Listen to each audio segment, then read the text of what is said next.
Friends, मागच्या व्हिडिओमध्ये आपण श्री दत्तप्रभूंचा दुसरा अवतार नरसिंह सरस्वती यांचे चरित्र, उपदेश आणि कार्य पाहिले। आज आपण दत्तप्रभूंचा तिसरा अवतार श्री स्वामी समर्थ यांचे अवतार, चरित्र, उपदेश आणि कार्य बघणार आहोत।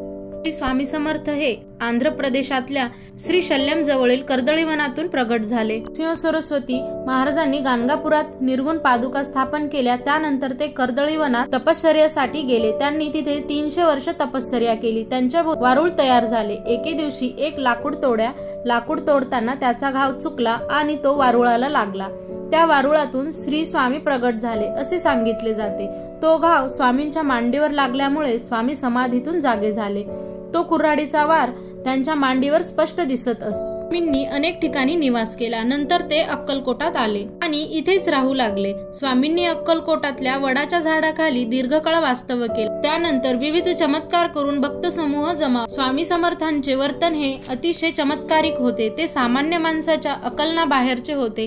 त्यांचा आचार व वर्तन हे मात्र एखाद्या अवधूतासारखेच होते। समर्थांनी दत्त उपासनेचा प्रसार फार मोठ्या प्रमाणावर करण्याचे महान कार्य केले। स्वामींमुळे महाराष्ट्रात दत्त उपासना खूप वेगाने पसरली।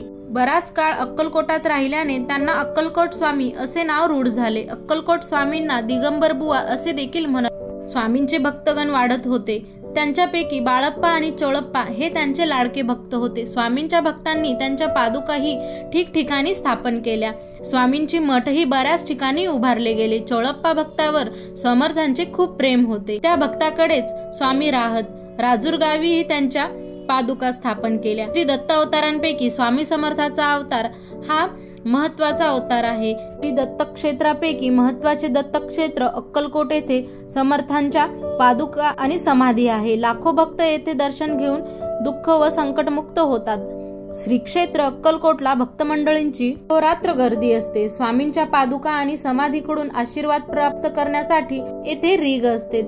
येथे दर्शन घेतल्यावर संकटमुक्ती होते असा अनेक स्वामी भक्तांचा रोकडा अनुभव आहे। गुरु लीलामृत हा महान ग्रंथ म्हणजे स्वामी भक्तांसाठी उपासनेची एक पर्वणीच आहे। स्वामी समर्थांचे चरित्र, कार्य, उपदेशाचा प्रसार करण्यासाठी वामनबुवांनी गुरु लीलामृत हा महान ग्रंथ रचला आणि स्वामी समर्थांच्या भक्तांमध्ये तो अल्पावधीतच लोकप्रिय झाला। स्वामी समर्थांचे केवळ नाव घेतले तरी आधार मिळाल्यासारखे वाटते। श्री स्वामींना मानणारे कोट्यावधी भाविक रोज न चुकता त्यांचे नामस्मरण करतात। स्वामी समर्थांचे प्रसिद्ध वचन, भिऊ नकोस मी तुझ्या पाठीशी आहे। भीती, चिंता, मानसिक अस्वस्थता, नैराश्य या सर्व दुःखांवरील रामबाण उपाय म्हणजे दीर्घकाळ श्री स्वामी समर्थ नामस्मरण। स्वामी तूच एक चल अचल जीवितांचा, शब्द भ्रमर शोधती आसरा तना मनाचा। दिगंबरा दिगंबरा श्रीपाद वल्लभ दिगंबरा। श्री स्वामी समर्थ। धन्यवाद।